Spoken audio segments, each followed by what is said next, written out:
Welcome to ഹഹ Asha's life. ഇന്നത്തെ video എന്താണെന്ന് വെച്ചാൽ ജീവിതത്തിൽ ഒരു കാരണവശാലും രക്ഷപ്പെടാൻ സാധ്യതയില്ലാത്തവരുടെ കുറച്ച് ലക്ഷണങ്ങളാണ്.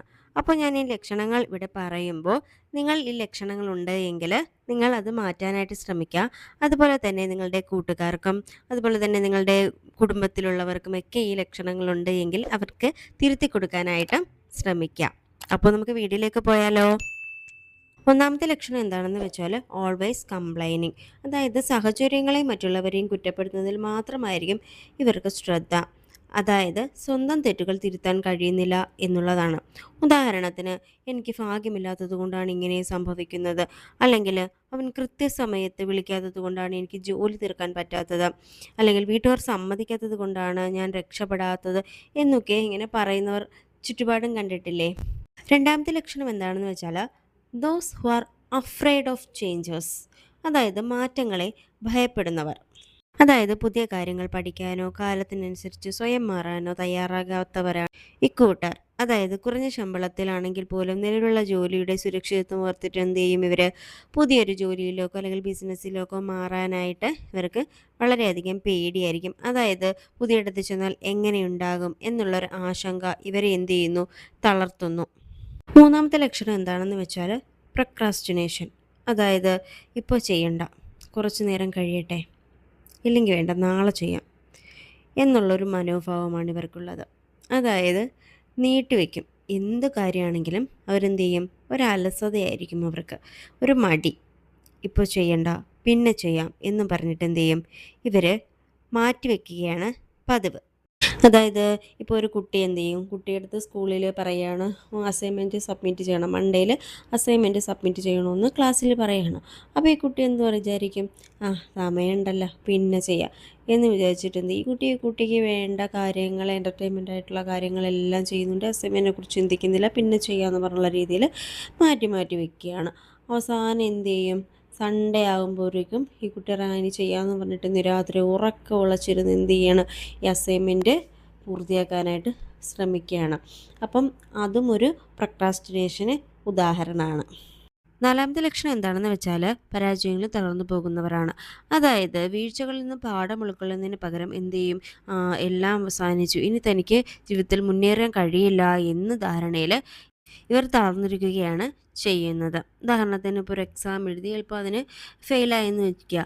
അപ്പോൾ എന്ത് ചെയ്യും ഇവർ, എനിക്ക് ബുദ്ധിയില്ല, അല്ലെങ്കിൽ ഞാൻ ഒന്നിനും കൊള്ളാത്തവനാണ് എന്ന് ഇവരെന്ത് ചെയ്യും, സ്വയം അങ്ങ് ഇവർ പറയുകയാണ്. അതുപോലെ തന്നെ ഇപ്പോൾ ഒരു ബിസിനസ് തുടങ്ങി ആദ്യ മാസങ്ങളിൽ തന്നെ എന്ത് ലാഭം കിട്ടിയില്ല എങ്കിൽ ഇത് ശരിയാകില്ല എന്ന് കരുതി എന്ത് ചെയ്യും, ഇത് പാതി വഴിയിൽ തന്നെ ഉപേക്ഷിക്കാനായിട്ട് ഇവർ തയ്യാറാകും. അഞ്ചാമത്തെ ലക്ഷണം എന്താണെന്ന് വെച്ചാൽ മറ്റുള്ളവരുടെ അഭിപ്രായത്തിന് അമിത പ്രാധാന്യം നൽകുന്നവരാണ്.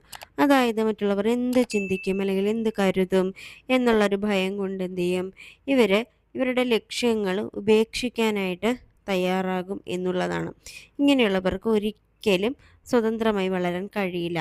അതായത് ഇപ്പോൾ ഇവർക്കൊരു ഡ്രസ്സ് ഇഷ്ടമാണ്, ആ ഡ്രസ്സ് അവർക്ക് ഇടണം എന്ന് ആഗ്രഹമുണ്ട്, പക്ഷേ ഇട്ട് കഴിഞ്ഞാൽ മറ്റുള്ളവർ അവർക്ക് ഇഷ്ടപ്പെടുമോ, അവരെന്നെ കളിയാക്കുമോ എന്നുള്ളൊരു ചിന്ത കൊണ്ടിട്ട് എന്ത് ചെയ്യും, ഇവർ ഇടാനായിട്ട്, അതായത് അവരിഷ്ടപ്പെട്ട ഡ്രസ്സ് ഇടാനായിട്ട് എന്ത് ചെയ്യും, ഭയപ്പെടുന്നൊരവസ്ഥ.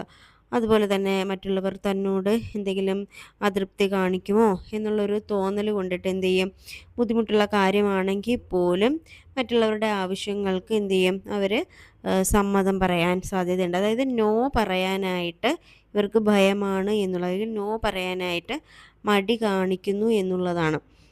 ആറാമത്തെ ലക്ഷണം എന്താണെന്ന് വെച്ചാൽ ഈഗോ. അതായത് തനിക്കെല്ലാം അറിയാമെന്നും ആരുടെ നിർദ്ദേശങ്ങൾ ആവശ്യമില്ല എന്നും കരുതി നടക്കുന്നവരാണ് ഇക്കൂട്ടർ.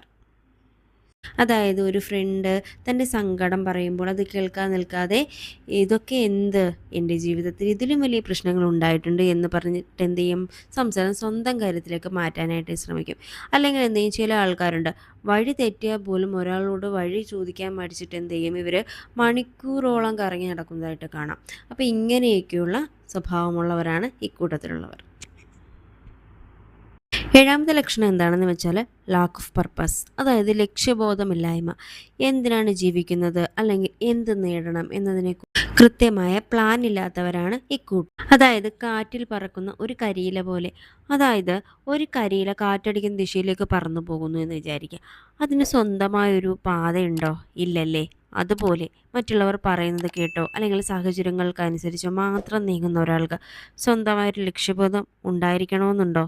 ഒരിക്കലുമില്ല, ഇല്ലേ? അപ്പോൾ ഞാൻ പറഞ്ഞ ലക്ഷണങ്ങളൊക്കെ നിങ്ങൾക്കുണ്ട് എങ്കിൽ മാറ്റാനായിട്ട് ശ്രമിക്കുക. അതല്ല നിങ്ങളുടെ ഫ്രണ്ട്സിനോ നിങ്ങളുടെ കുടുംബത്തിലുള്ളവർക്കോ ഇത്തരത്തിലുള്ള ലക്ഷണങ്ങളുണ്ട് എങ്കിൽ തിരുത്താനായിട്ട് പറഞ്ഞു കൊടുക്കുക. ഈ ചാനൽ ഇഷ്ടമായിട്ടുണ്ടെങ്കിൽ സബ്സ്ക്രൈബ് ചെയ്യാൻ മറക്കരുത് കേട്ടോ.